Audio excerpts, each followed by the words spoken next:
You only live once, but if you live it right, then once is enough. These simple but profound lines were expressed by an American actress.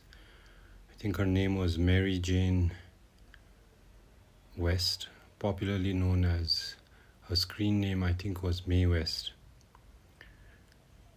And today being a Wednesday, and I wanted to first thank everyone who has taken their time to offer your condolences, and those of you who have physically come and also expressed your sadness in the passing of my father.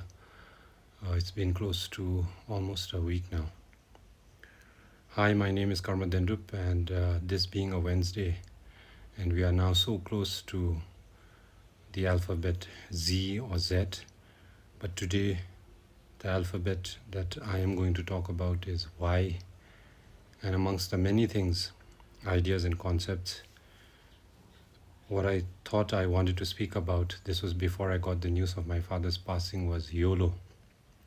So it's not really a word, but everybody now is familiar with it. It's hashtag YOLO, which for old timers like myself who don't know the full form of it, it means you only live once. So I think it's apt that I speak about it. Coincidentally, I was thinking that in the Buddha Dharma as well, even in Vajrayana Buddhism and in Mahayana Buddhism, there is something called Deljor the Demvi Milu. That means a fortunate human birth. And while YOLO in its popular expression might mean something else, I interpret it as Deljor the Demvi Milu. That means a life that is blessed with the so-called five senses and all the other luxuries and comfort that come with it. I don't really have much to talk about it, given the circumstances that I find myself in right now. But amongst more than YOLO, what I wanted to actually think when I was thinking about what I'll talk about today, I thought about YODO, which would mean, I'm coining this term, it means you only die once. And when I look at my life, not my life, my father's life, he passed away in the Western calendar. He was 91 years old, and in Bhutanese calendar, he's supposed to be 93. And he lived a full life. He came from almost nothing, and like the poem that I shared about him, he was, in every sense of the word, a self-taught. He taught himself the Dzongkha alphabets, and a self-made man. He amassed a considerable amount of wealth and property, and he made it comfortable for me and even my children. So he lived a full life. So in every sense of the word, I guess he lived a YOLO life. But with the passing of my father, what I noticed is the last rites.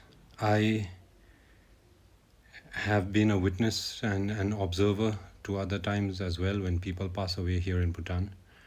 But this time around, with the passing of my father, and given the age that I'm in, I was able to see it with whatever false or imagined sense of maturity that I have.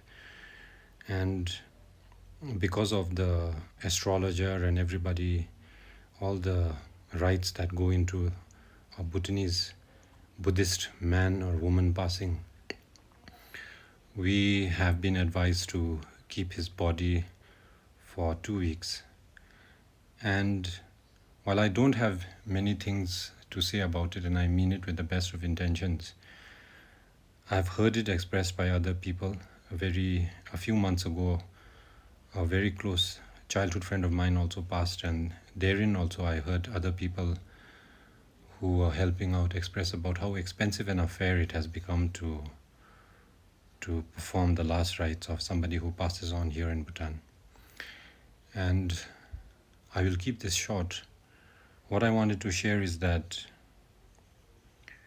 be it the Trasal Hensok or the Shung Trasang, or be it if you are from the Nyingma or the Kaju or the Giluk or the Sakya sect or school of thought, as many scholars would call it, I think it really desperately needs a rethink. How we perform the last rites of somebody who passes on. Because of the life he lived and as enterprising a man as he was, he made it comfortable enough for my family to be able to afford all of this. But the more I look at it, the more the thought that comes in my head is, how will a so-called common man, a man of maybe meager or limited resources, be able to perform all of the rituals and the pujas that go into this? And with the little Buddhism practice that I indulge in and I practice myself, I find most of it, I won't say unnecessary, but I feel that it can be done without it. The reason why I'm making this video is firstly to keep this routine that I have created for the past few months of recording a video every Wednesday. But more than this, it comes from genuine concern and love for Buddhism, because even with my eyesight being where it's at right now, the fact that I'm recording this video and the fact that I'm able to function as a husband, a son, and a father is because of my Buddhist practice. And I feel that, just like one of the popular videos that I have here in my gallery about how expensive it has become to perform and conduct the annual pujas here in Bhutan, I think what the expenses that go into performing the last rites of a loved one is something which desperately needs a rethink here in Bhutan, because I feel these are the times when so-called sorrow or misfortune befalls us. That's when we need the Buddha, the Dharma, the Sangha the most. And if it's going to be as expensive as it is right now, then I think it works in the detriment of the religion or the philosophy or the practice, whatever you want to call Buddhism. So I don't have any suggestions to give. I don't have any recommendations to give. This is just a genuine concern, because I want the Buddha Dharma to flourish and be of benefit to as many sentient beings as it has been for me. And that's why I'm recording this video. Thank you so much. While this was supposed to be YOLO and I was going to talk about how we can live a full life, the passing of my father has made it something else, and I hope that this video where I spoke about YODO, which is you only die once, I think even loved ones need to think about how relevant and how necessary many of the rituals and the pujas are.